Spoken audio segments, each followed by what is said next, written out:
আসসালামু আলাইকুম রহমতুল্লাহি ওবরকাতুহ। সম্মানিত দর্শক, বাংলাদেশে এখন রাজনৈতিক দলগুলোর অবস্থা কি? কোন রাজনৈতিক দলটি জনপ্রিয়, কিংবা আগামীতে যে নির্বাচন হবে সেই নির্বাচনে কোন দল জনপ্রিয়তার ভিত্তিতে যদি সত্যিকার ভোট হয় সেই ভোটে তারা বিজয়ী হবে, অথবা আগামীতে যে নির্বাচন হচ্ছে সেই নির্বাচনে কি যারা ফ্যাসিস্ট হিসেবে ইতিমধ্যে আখ্যায়িত হয়েছে আওয়ামী লীগ এবং তাদের দোসর জাতীয় পার্টি, তারা কি নির্বাচনে অংশগ্রহণ করতে পারবে? এসব নিয়ে আলোচনা হচ্ছে যে বিএনপি যেভাবে ইলেকশন চাচ্ছে, অর্থাৎ তারা এখন একেবারে সুনির্দিষ্ট তারিখ দিয়ে আগস্ট মাসের 2025 সনের আগস্ট মাসের 5 তারিখে তারা নির্বাচন চাচ্ছে। প্রথমে মির্জা ফখরুল সাহেব বলেছিলেন যে আগস্ট মাসের মধ্যে, জুলাই আগস্টের মধ্যে নির্বাচন সম্ভব। আর সালাউদ্দিন সাহেব তিনি একেবারে স্পষ্ট করে বলেছেন যে তারা আগস্ট মাসের 5 তারিখে নির্বাচন চান। এবং বিএনপির অভ্যন্তরে যে সকল কথাবার্তা হচ্ছে নিজেদের মধ্যে একদম যাকে বলা শীর্ষ পর্যায়ে, সেখানে তারা দুটো বিষয় একেবারে জিদের মধ্যে নিয়েছেন। নিজেদের অস্তিত্বের জন্য যেটিকে তারা খুব গুরুত্বপূর্ণ মনে করছেন, এবং তারা মনে করছেন যে এটি যদি তারা ব্যর্থ হয় করতে, তাহলে রাজনৈতিক দল হিসেবে তাদের অস্তিত্ব থাকবে না বিএনপি। সেটি কি? সেটির প্রথমটা হলো যে জাতীয় নির্বাচনের আগে কোনো অবস্থাতেই স্থানীয় সরকারের নির্বাচন করতে দেয়া হবে না, যাবে না। এর জন্য দরকার হলে হরতাল হবে, অবরোধ হবে, আন্দোলন হবে, লড়াই হবে, সংগ্রাম হবে। এর কারণ হলো, যদি ইউনিয়ন পরিষদ নির্বাচন হয়ে যায়, উপজেলা হয়ে যায়, পৌরসভা হয়ে যায়, সিটি কর্পোরেশন নির্বাচনগুলো হয়ে যায়, সেক্ষেত্রে জনপ্রতিনিধি হিসেবে যাদেরকে পাওয়া যাবে তারা এই সরকারের ক্ষমতার কে ফ্যাক্টর হিসেবে কাজ করবে, এবং সরকার ইচ্ছে করলে তাদেরকে বিএনপির বিরুদ্ধে ব্যবহার করতে পারবে, আওয়ামী লীগের বিরুদ্ধে ব্যবহার করতে পারবে। এবং এরশাদ সাহেব যেভাবে উপজেলা পরিষদ চালু করে পুরো সংসদকে ঠুনকো বানিয়ে দিয়েছিলেন এবং উপজেলা চেয়ারম্যানদেরকে এতটা শক্তিশালী করেছিলেন স্থানীয় সরকার শক্তিশালীকরণের মাধ্যমে, যে ওসি টিউনো সাহেবরা সবাই উপজেলা চেয়ারম্যানদের পেছনে জিহুজুর করতো।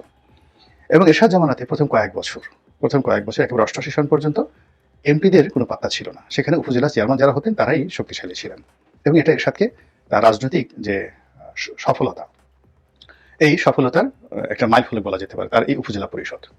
তো কাজেই এখন সরকার যখন প্রথমে এসেই সব স্থানীয় সরকারের নির্বাচনগুলো বন্ধ করেছেন, বাতিল করেছেন, আর খুব দ্রুত যখন এই নির্বাচনগুলো দিতে চাচ্ছে, এবং ইতিমধ্যে আপনারা যারা জানেন যে উপজেলা পরিষদ চেয়ারম্যানদের সংগঠন হয়েছে, ভাইস চেয়ারম্যানদের সংগঠন হয়েছে, পৌর মেয়রদের সংগঠন হয়েছে, কাউন্সিলরদের সংগঠন হয়েছে, এবং এরা দলে দলে বিভিন্ন গোয়েন্দা সংস্থা থেকে শুরু করে ছাত্র প্রতিনিধি তাদের সবার সঙ্গে নিয়মিত যোগাযোগ করছে, এবং তারা যে কোনো মূল্যে সরকারের সঙ্গে কোঅপারেশন করতে রাজি।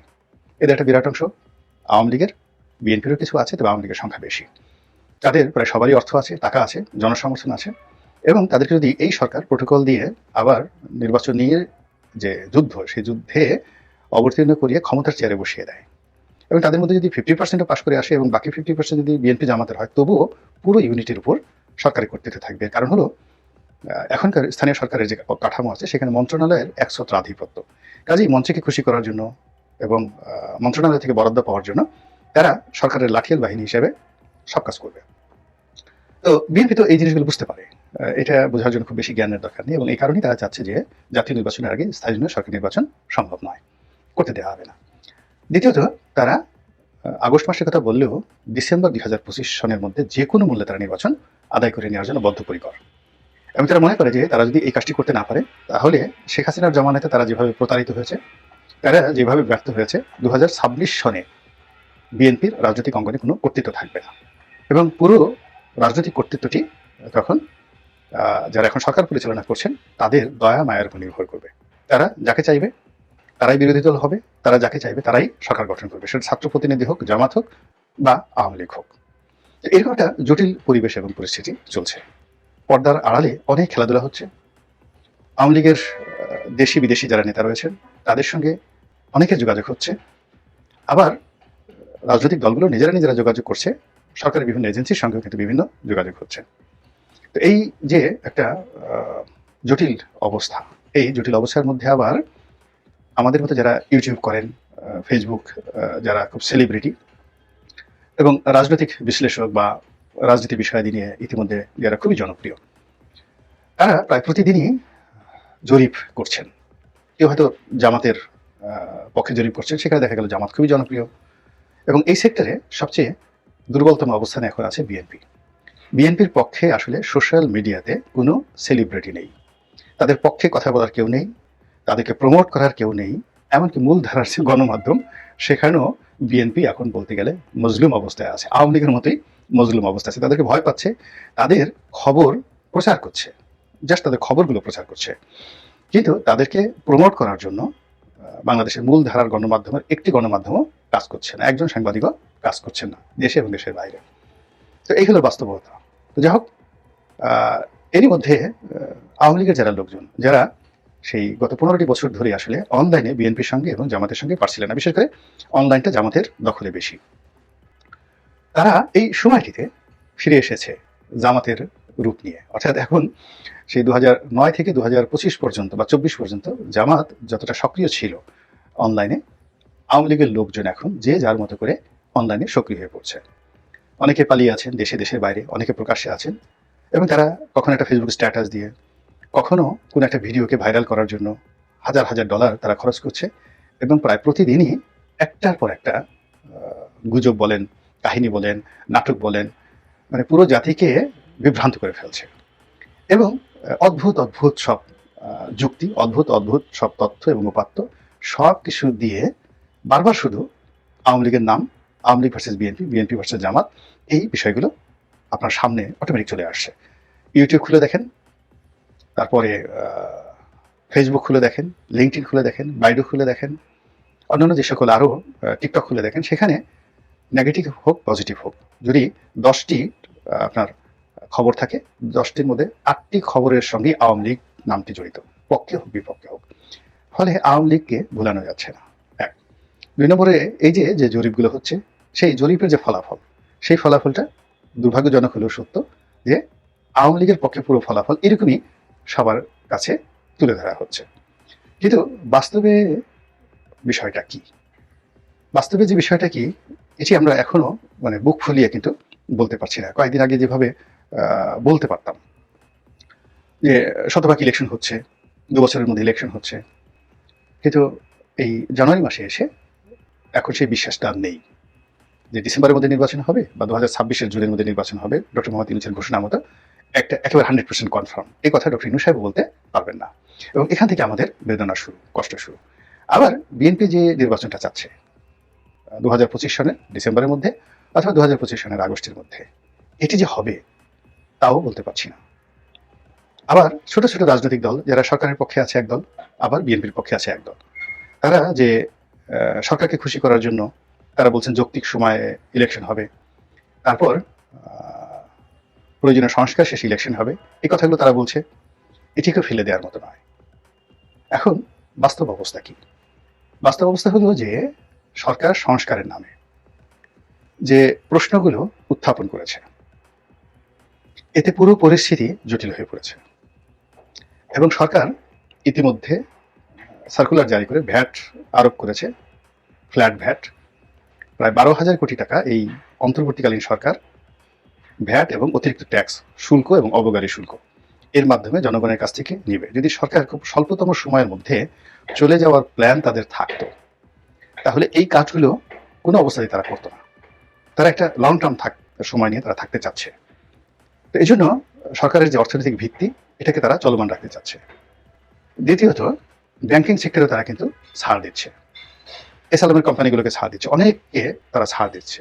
এই কারণে তারা একটা স্টেবল ইকোনমি রাখতে চাচ্ছে। কিন্তু তারা যদি খুব স্বল্পতম সময় হতো, তাহলে এগুলো নিয়ে তারা মাথা ঘামাতো না। 3 নম্বর হলো যে সবচেয়ে জনপ্রিয় দল বিএনপি, তো বিএনপির দুষ্ট লোকদেরকে তারা অবাধ লাইসেন্স দিয়ে দিয়েছে অপকর্ম করার জন্য। এরপর সন্ত্রাসীদেরকে তারা বলতে গেলে জামাই আদর করছে, সন্ত্রাসীদের বিরুদ্ধে কোনো ব্যবস্থা নিচ্ছে না। এবং আপনাকে একটা ছোট উদাহরণ দিই, যেমন গত শুক্রবার আমি নামাজ পড়ে আসতেছিলাম, ধানমন্ডি 1 নম্বর সড়ক দিয়ে ঢাকা কলেজের দিকে আমি যাচ্ছিলাম। তো 1 নম্বর রাস্তাটা যেখানে শেষ হয়, ওর মোড়েই একটা পুলিশ বক্স আছে, আর ওই পুলিশ বক্সের ঠিক উল্টো দিকে হলো আড়ংয়ের একটা বিশাল শোরুম আছে, এবং ওই জায়গাটা প্রচন্ড ব্যস্ত, রিক্সা দ্বারা সবসময় 24 আওয়ার্সের মধ্যে বেশিরভাগ সময় ব্যস্ত থাকে। তো এইরকম ব্যস্ত জায়গাতে আমি দেখলাম যে পুলিশ বক্সটা খুব সুন্দর করে তৈরি করা হয়েছে, ওটির যে সদর দরজা ওটি বন্ধ, আর পেছনের দরজা সেটিও বন্ধ, এবং ভিতরে বেশ কয়েকজন পুলিশ বসে খোশ গল্প করছে। আর রাস্তার উল্টো দিকে, যেটি ধানমন্ডির মতো জায়গাতে, এবং তাও আবার ১ নম্বর সড়কে, কল্পনাই করা যায় না, ১০ থেকে ১২ জন কিশোর গ্যাং ধারালো চাকু কোমরে তাদের গুজা ছিল, সেইগুলো বের করে কাকে যেন দাবড়াচ্ছে। আর আশেপাশের লোক প্রাণ ভয়ে চিৎকার করে দৌড়ে পালাচ্ছে। কেউ একটা টু শব্দ করছে না। আর ওই যে ঘটনাগুলো ঘটছে তার থেকে জাস্ট রাস্তার উল্টো দিকে ৩০ ফিট দূরে বা ৪০ ফিট দূরে পুলিশ বক্স। পুলিশ সেদিকে কোনো খেয়াল করছে না। তো বুঝেন যে আইন শৃঙ্খলাটা কোন পর্যায়ে আছে। একজন অভিযোগ করে বলছিলেন যে তার দোকানটা লুট হয়ে গেল। বিরাট একটা দোকান, ধানমন্ডি ২ নম্বর সড়কে, সিটি কলেজের সামনে একটা খুব বড় ফার্মেসি, ওষুধের দোকান। তো তিনি অসহায়ের মতো চিৎকার করে বিভিন্ন মানুষের কাছে সহযোগিতা চাইতে গেলেন, দোকানের মালিক, এবং সেনাবাহিনীর কাছেও গেলেন তিনি। তো তিনি খুব অবাক হয়ে কাঁদতে কাঁদতে বললেন আমাকে যে সেনাবাহিনীর যারা কর্মকর্তা ছিলেন তাদেরকে দেখে, টহলরত অবস্থা দেখে আমি আমার প্রাণ পেলাম। মনে হলো যে আমি এখন বেঁচে গেছি। খুব বড় একটা ফার্মেসি, ওষুধের দোকান, সিটি কলেজ এর সঙ্গে পপুলারের ঠিক উল্টো দিকে। একেবারে সম্পূর্ণ লুট করে সন্ত্রাসীরা সেই দোকানটা বন্ধ করে দিয়েছে। তো তিনি এই ঘটনা যখন ঘটছে তখন সেনাবাহিনীর টহল টিমের কাছে গেলেন। সেনাবাহিনীর টহল টিম জাস্ট তার দিকে তাকিয়ে রইল, তার কথা শুনলো, তারপরে আবার সেখান থেকে তারা চলে গেল। ডানে বামে কিছুই তাকালো না। তার দোকানটা পরিপূর্ণভাবে লুট হয়ে গেল, এবং এখনো পর্যন্ত সেই দোকান সে খুলতে পারেনি। সেই লোক কোনোদিন আওয়ামী লীগ করেনি, জামাতের লোক হিসেবে ওই এলাকাতে ব্যাপকভাবে পরিচিত। তাহলে বোঝার চেষ্টা করেন যে জনপ্রিয়তা কমানোর জন্য কিভাবে মাস্টার প্ল্যান নেওয়া হয়েছে। এক থানার ওসি, আমি জিজ্ঞাসা করলাম, আমার কাছে আসে, অনেকে আসে। তো আমি বললাম যে ওসি সাহেব কি করেন? তো বলল ওসি সাহেব তো একটা বিশেষ রাজনৈতিক দলের। কোন দলের? উনি বললেন যে জামাতের। ভালো কথা। তো জামাতের লোক, তার তো সৎ হওয়ার কথা, সৎ হওয়ার কথা। রাজধানী একটা বড় থানা, খুবই বড় থানার অবস্থা। সৎ হওয়ার কথা। তিনি কিছু করছেন না? বলে যে না, তিনি কিছু করেন না। তিনি কথা শুনেনও না, কাজও করেন না, শুধু বসেন আর বড় বড় ফুলের তোড়া আর ফল নিয়ে বিএনপির যারা মনোনয়ন পাবেন এরকম সম্ভাব্য ২-৩ জন লোক তাদের বাসায় গিয়ে সকাল বিকাল হাজিরা দিয়ে আসেন। তো এই যে একটা অবস্থা চলছে, এতে স্পষ্টতই বোঝা যাচ্ছে যে কাউকে হেয় করা, ছোট করা, অজনপ্রিয় করার জন্য একটা প্রচেষ্টা চলছে, এবং যারা ক্ষমতা আছে এই ক্ষমতাকে প্রলম্বিত করার জন্য একটা প্রচেষ্টা চলছে। কেননা যত বিশৃঙ্খলা হবে, যত দুর্ভিক্ষ হবে, যত অনার সৃষ্টি হবে, এই ক্ষমতা এই সময়টাতে সাধারণত চেঞ্জ হয় না। অশান্তির সময় ক্ষমতা চেঞ্জ হয় না। তো এই দেশটাকে দারিদ্রতার কবলে ফেলার জন্য একটা গ্রুপ কাজ করছে। আর এরই ফাঁকে আওয়ামী লীগের লোকজন যদি হুড় করে ঢুকে পড়ে, তারা যদি জনমত জরিপে ভালো হয়ে যায়, এ কারণে মানুষ তো অতীতকে ভুলে যায়। যে ভুক্তভোগী, যে লোকে, যাকে বললাম যার দোকান লুট হয়েছে, তো তিনি বললেন যে আগের জমানাতে তো মায়ের কোলে ছিলাম, আওয়ামী লীগ জমানাতে মায়ের কোলে ছিলাম, কাউকে চাঁদা দিতে হয়নি। আমার এখানে ২-৩টা দোকান, আমি তো কাউকে চাঁদা দিইনি কখনো। আমাকে অ্যারেস্ট করছে আওয়ামী লীগের লোকজন, আমি জেলে গেছি, জেল থেকে বের হয়েছি, কিন্তু দোকান থেকে এসে কেউ চাঁদা চাইতে তো সাহস পায়নি।